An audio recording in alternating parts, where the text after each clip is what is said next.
Volt, I think it's a nice looking car, and it obviously gets great gas mileage because you're not running on gas very much.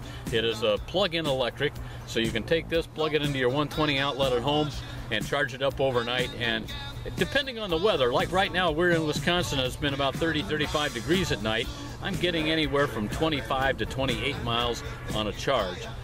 If you do it in the summertime, when I had it back in the summer, I was getting somewhere between 41 and 45 miles on a charge. What's interesting about the Volt, what makes it different, is that the gasoline engine that is in here, in addition to the batteries, the gasoline engine only charges the batteries that are already in the car. So you're never really running on the gasoline engine as far as it powering your transmission. The Volt is rechargeable on a 120 outlet, just like you have in your garage or your house. You can just take this pistol grip, you put it in the side of the car, set it there, we've got it already plugged in. Gives you a little beep to let you know that it is charging, and a little green light goes on the thing. Now when you plug it into 120, it takes about anywhere from 10 to 14 hours overnight basically to recharge the whole car up so that you have a full charge going to the next day. If you had a 240 outlet, it'll take about 4 hours. But you don't hear an engine on this one.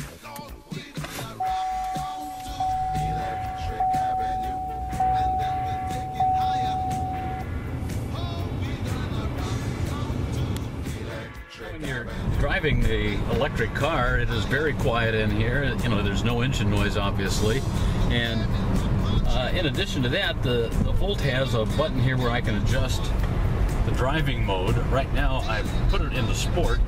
I can put it in sport. There's mountain, and then there's a hold button here that I can push, and that actually then switches it over to the gasoline. And you can see that we've just switched from the green bars over here, that is the battery, to the blue over here, which is the gasoline. And so now I'm driving on the gas power. It doesn't sound dramatically different because the engine that we have, the 1.4 liter 4-cylinder engine, is only being used to charge the batteries. It's not being used to power the transmission. Now I pulled into an area where we're going to be a little bit slower, more like city driving. So what I'll do is I'll press the drive mode button down here, and we'll switch this back over to normal electric. This goes back to green, off the gasoline. Just switched it into the sport mode. We'll show you. We get around the corner here, and there's 30, 35, 40, boom, 45, and that's in a pretty short amount of time. This is it could be a fast car if you want it to be.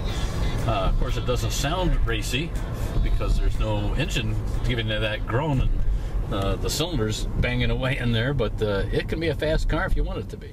And then when you're done, you punch the button, you're off for the day here. Hey, this is Paul here, Mark's photographer and partner on the site. The one thing that I found out, which is pretty cool about this car, is that there's no noise at all.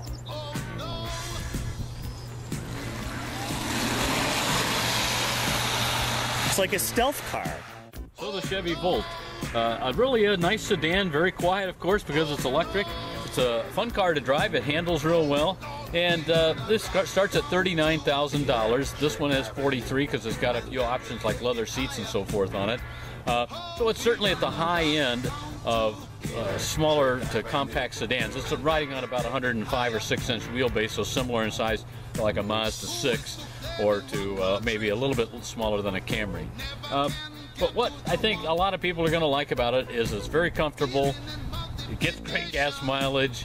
And it's kind of a fun car, something different that you don't see all the time. For more of my reviews, go to SavageOnWheels.com.